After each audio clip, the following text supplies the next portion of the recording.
In this video, we're going to look at how we can add a blur effect to our photos in Canva Pro in just a few steps. Here we can see we've already uploaded an image. Once we select it, we can navigate to Use Inner Design. Next, we'll head over to the Magic Grab tool. This tool will first identify various layers within the image.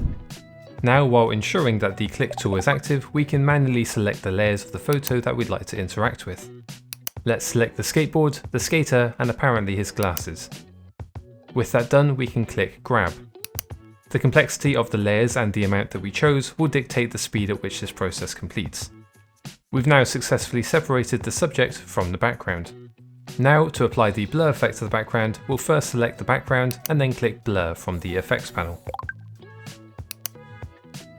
Don't worry about the skater, he hasn't gone far. We can either manually draw the area we'd like to blur, or apply the effect to the whole image. Let's dial the blur effect up to 35% intensity. Perfect. If we now go back, we can see the fully edited photo. And that's how you can add a blur effect to your images.